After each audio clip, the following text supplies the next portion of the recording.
Hello மக்களே, இட்லி தோசை சப்பாத்திக்கு எப்பயும் சட்னி குருமா செஞ்சு போர் அடிக்குது. ஸ்டவ் கிட்டேயும் ரொம்ப நேரம் நிற்காமல் ஈஸியாக ஒரு சட்னி செய்யணும்னு நினச்சிங்கன்னா ராஜஸ்தான்லேருந்து ஒரு சட்னி செய்யலாமா? 7 நிமிஷம் போதுங்க இந்த சட்னி செய்கிறதுக்கு. சிம்பிள் அண்ட் ஈஸியாக செஞ்சிடலாம். இதை நீங்கள் ஸ்டோர் பண்ணி வச்சிட்டிங்கன்னா ஒரு 15 நாள் வரைக்கும் ரொம்பவே நல்லாயிருக்குங்க. ஹாஸ்டலர்ஸாக இருந்தால் கண்டிப்பாக நீங்கள் இதை எடுத்துகிட்டு போகலாம். வெளியே வச்சிங்கன்னா ஒரு வாரம் வரைக்கும் நல்லாயிருக்கும். ரொம்ப ரொம்ப சிம்பிளான சட்னி எப்படி செய்யலான்றதை பார்த்துடலாம். அதுக்கு முன்னாடி நீங்கள் இன்னும் நம்ம சேனலுக்கு சப்ஸ்கிரைப் பண்ணலன்னா சப்ஸ்கிரைப் பண்ணிக்கோங்க. பக்கத்தில் இருக்க பெல் ஐக்கானில் ஆல் என்ற ஆப்ஷனை சூஸ் பண்ணிக்கோங்க. அப்போ தான் நம்ம சேனலில் போடுற எல்லா வீடியோஸும் உங்களுக்கு நோட்டிஃபிகேஷன் வரும்.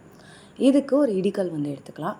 இல்லைன்னா நீங்கள் இதை மிக்சியில் அரைச்சிக்கலாம். ஆனால் இந்த மாதிரி தட்டிட்டு செய்கிறப்ப இன்னுமே டேஸ்ட் சூப்பராக இருக்குங்க.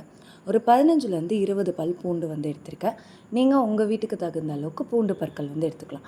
பூண்டை உரிச்சிட்டு ஒரு 2-3 தடவை நல்லா வாஷ் பண்ணிக்கோங்க. அதுக்கப்புறமா இந்த இடிக்கல்லில் நல்லா இடிச்சுக்க போகிறோம். சின்ன இடிக்கல்ன்றதுனால ஒரு 10 பல் பூண்டாக போட்டு நான் இடிச்சிருக்கேன். உங்ககிட்ட பெருசாக இருந்துச்சுன்னா எல்லாத்தையுமே போட்டு ஃபஸ்ட்டு நல்லா குத்திட்டு அதுக்கப்புறமா அரைச்சிங்கன்னா நல்லா ஃபைனாக கிடச்சிரும். உங்களால் இதை மாதிரி பண்ண முடியாதுன்னா எந்த பிரச்சனையும் இல்லை.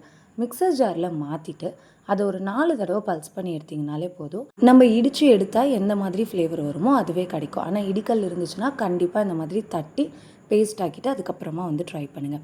இதை ஒரு பாத்திரத்துக்கு மாற்றிக்கலாம். இப்போ நான் காரத்துக்கு தனி மிளகாய்த்தூள் சேர்த்துக்க போகிறேன். தனி மிளகாய்த்தூள் தான் சேர்க்கணும், குழம்பு மிளகாய்த்தூள் சேர்க்கக்கூடாது.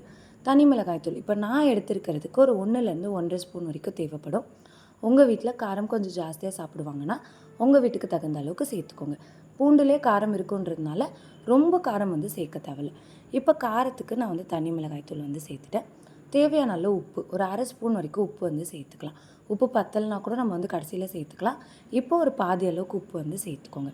இப்போ உப்பு சேர்த்துட்டு தூள் உப்பு தான் சேர்க்கணும், கல் உப்பு சேர்க்கக்கூடாது.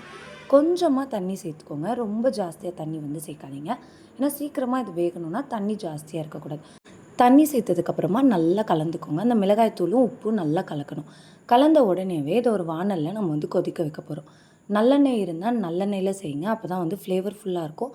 ஒரு 3 ஸ்பூன் வரைக்கும் நல்லெண்ணெய் சேர்த்துக்கோங்க. எண்ணெய் நல்லா சூடானதுக்கப்புறமா இதில் நம்ம கலந்து வச்சுருக்க பூண்டு மிக்சரை சேர்த்துக்கலாம்.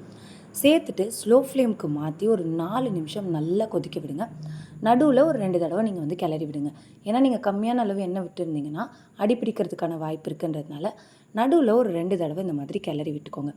கிளறி விட்டுட்டு எண்ணெய் நல்லா பிரிஞ்சு வர அளவுக்கு நீங்கள் இதை கொதிக்க வச்சு எடுத்து வச்சிங்கன்னா ஒரு சூப்பரான ராஜஸ்தானி சட்னி ரெடி ஆகிடுச்சுங்க. கண்டிப்பாக இதை ட்ரை பண்ணி பாருங்கள். ரொம்ப ரொம்ப டேஸ்டியாக இருக்கும். சப்பாத்திக்கு இது ஒரு அல்டிமேட் காம்போங்க. இதை நீங்கள் ஸ்டோர் பண்ணி வச்சுக்கலாம். நல்லா ஆறுனதுக்கப்புறமா ஸ்டோர் பண்ணி வச்சுக்கோங்க. ட்ரை பண்ணி பார்த்துட்டு எப்படி இருந்துச்சுன்னு சொல்லுங்கள்.